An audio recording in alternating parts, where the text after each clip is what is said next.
रूस और अमेरिका की दुश्मनी दुनिया की सबसे खतरनाक दुश्मनी है। ऐसी दुश्मनी जो पास्ट में कई मुल्कों को तबाह कर चुकी है।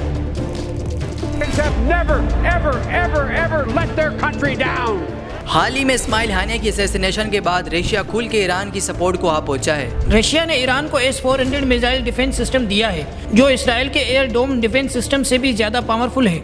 वहीं दूसरी तरफ अमेरिका, इटली, फ्रांस, जर्मनी और यूके ने ईरान से रिक्वेस्ट की है कि वो इसराइल पर अटैक ना करे। और इसी अटैक के खौफ में अमेरिका ने मिडिल ईस्ट में जंगी जहाजों से लेस एयरक्राफ्ट कैरियर डिप्लॉय कर दिया गया है। इस बार सऊदी और जॉर्डन ने भी इसराइल को एयर स्पेस इस्तेमाल करने से मना कर दिया है। अगर अमेरिका इसराइल की सपोर्ट के लिए ईरान पर अटैक करता है तो रशिया भी इन्वॉल्व हो जाएगा। और अगर एक बार रशिया इन्वॉल्व हो गया, फिर ईरान एक स्टेप पीछे लेकर अमेरिका और रशिया को वॉर लड़ने दे सकता है और ये वॉर वर्ल्ड वॉर 3 की शुरुआत हो सकती है। अगर रशिया और अमेरिका की वार होती है तो कौन जीतेगा, कौन ज्यादा पावरफुल है? दोनों मुल्क एक दूसरे के साथ बॉर्डर भी शेयर नहीं करते, तो ये वॉर कहाँ होगी और इससे हमें क्या फर्क पड़ता है?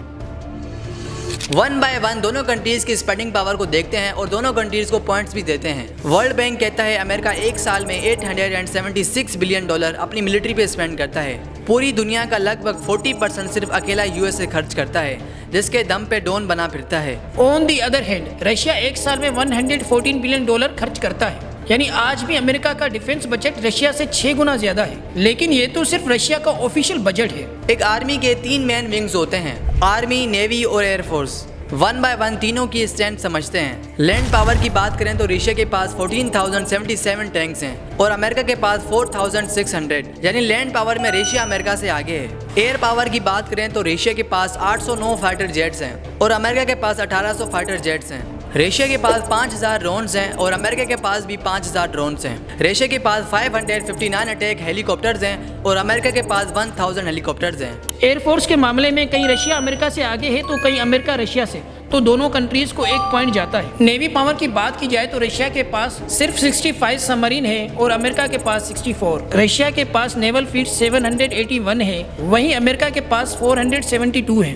लेकिन जब न्यूक्लियर वार हेड्स की बात होती है तब रशिया की असल ताकत जाहिर होती है। रशिया के पास 5580 न्यूक्लियर बॉम्ब्स हैं और अमेरिका के पास 5044। रशिया के पास 1561 बैलिस्टिक मिसाइल्स हैं और अमेरिका के पास 1300। अमेरिका इस वार में अकेला नहीं होगा। अमेरिका के साथ जापान, ऑस्ट्रेलिया, कनाडा में भी इंडिया भी हो सकता है और सपोर्ट के लिए नेटो तो है ही। अमेरिका नेटो का हिस्सा है। नेटो के आर्टिकल 5 में लिखा है कि नेटो के किसी भी मेंबर मुल्क पर अटैक, यानी पूरे के पूरे नेटो पर अटैक। यहाँ रशिया भी अकेला नहीं है। रशिया के साथ चाइना, नॉर्थ कोरिया, सऊदी अरब, पाकिस्तान, कुवैत, कतर, इजिप्ट, ये सब रशिया के वर्ल्ड वॉर 3 के अलायंस होंगे। अमेरिका के पास सब कुछ है लेकिन ऑयल नहीं है। अमेरिका 4,39,000 रोजाना ऑयल बैरल सऊदी से इम्पोर्ट करता है। तो अगर ओपेक मुल्कों ने रशिया की साइड ली तो वार का तगड़ा इम्पैक्ट नेटो पर होगा। आज का वीडियो एक थॉट एक्सपेरिमेंट था, लेकिन आने वाले वक्त की रियलिटी भी हो सकती है। रशिया यूक्रेन वॉर के बाद से, ईरान इसराइल वॉर के बाद से कोई भी वॉर पॉसिबल हो सकती है।